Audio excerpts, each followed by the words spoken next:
Yo, magandang araw mga ngatong sa isang mapagpalang araw po. So, ayan, nandito nga po tayo sa ating tanim na sili, no? Saan nag-grass cutter po ako doon sa gilid ng daanan. So, yung sili po namin ganito na kalalaki, no? Yan. Ito. Ayan na nga po mga katongs yung sili. Ito po ay yan, may bunga-bunga na oh. Kaso yung iba nabali. Ito, nabali dito. Nakuha na no siguro ng aso. Ito po, gagambulan pa po namin yan. Itataas pa namin para maipit yung puno. Ayan tayong bunga oh.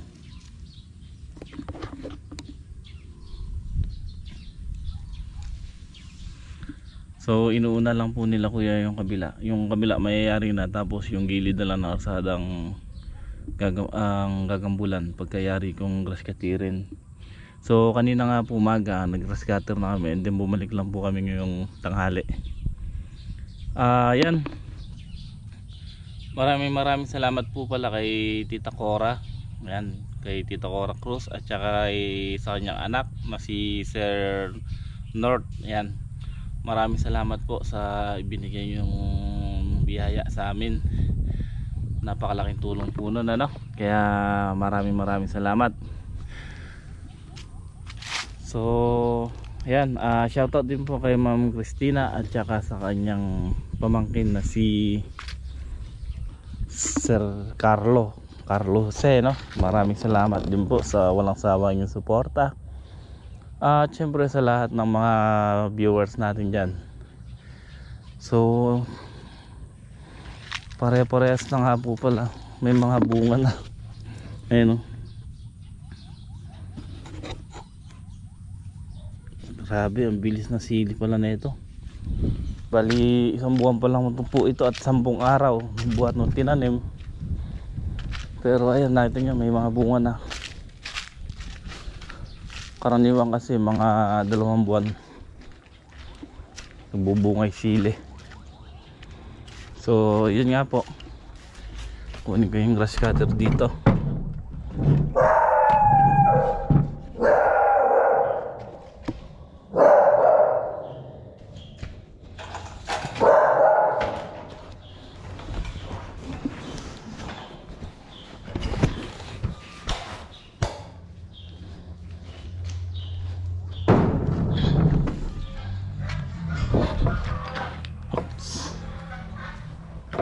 Shoutout din po pala kay Sir Peter, ano? Yan. Thank you po.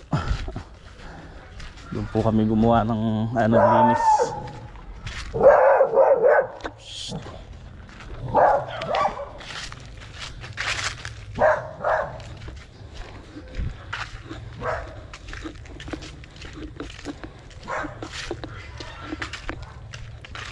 So ito po, ayan. Grass cutter ko po kanina umaga yan, kaya malinis na. So hindi ko nadala kanina yung pang vlog kong camera, ngayon lang. Kaya ito naman ang kabila, gagrass cutterin ko. Makapal na rin po yung sili dito, mga bunga na rin. Yung pala, yung bilis pumula.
Okay po mga katong, saya nayari ko na rin yung kabila.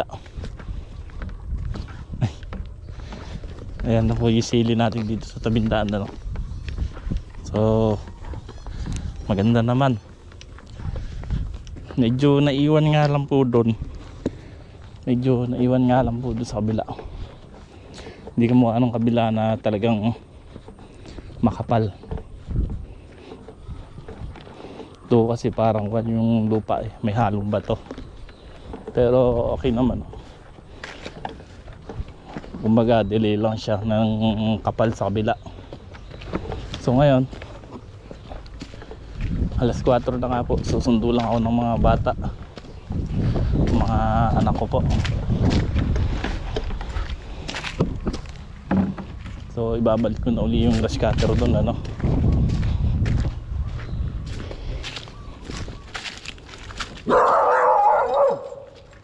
Shhh.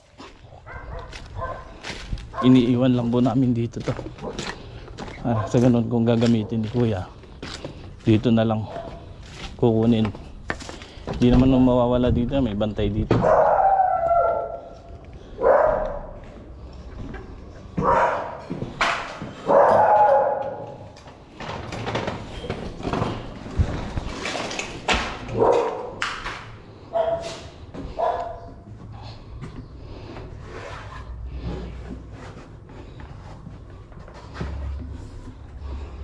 So yan po.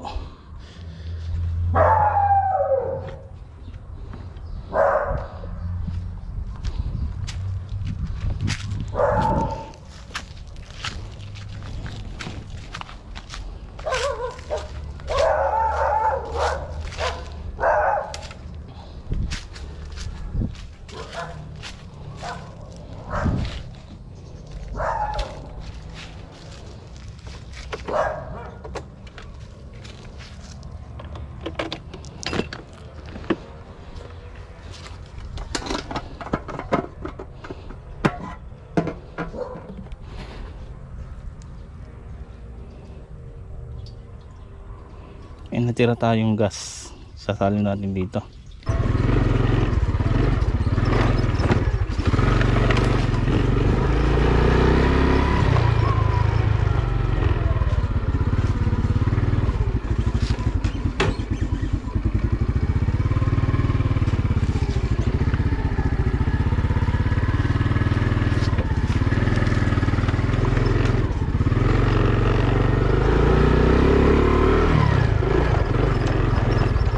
Dong, alas 4 na sakto.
Dito lang po nag-aaral si Juan, yung panganay ko po, ano.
Hindi pa uwi yan?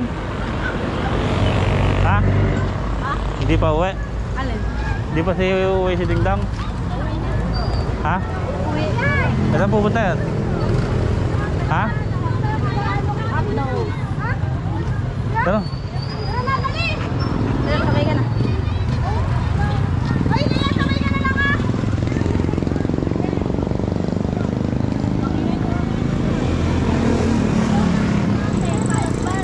Tama ka na ka.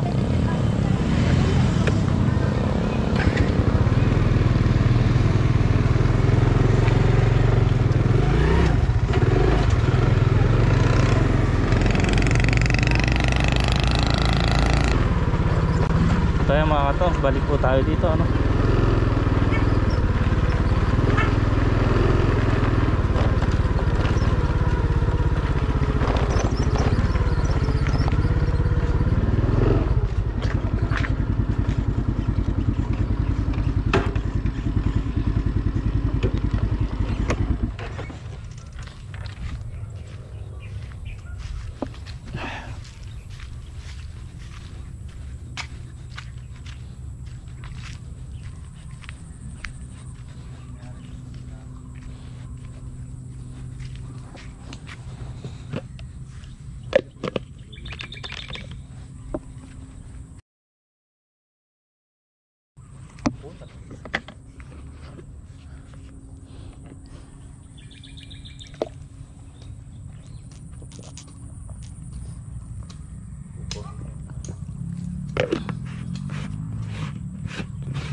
Kaya pala.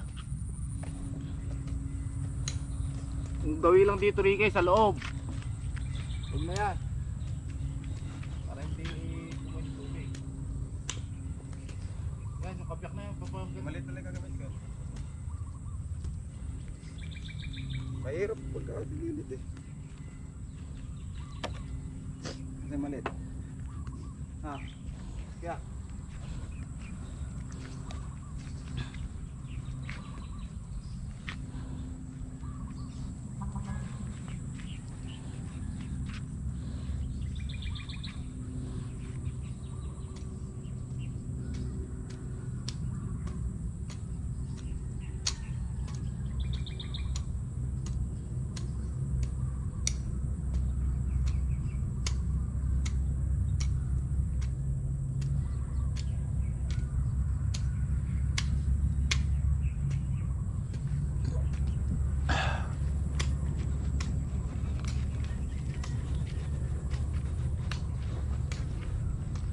Tagal yun.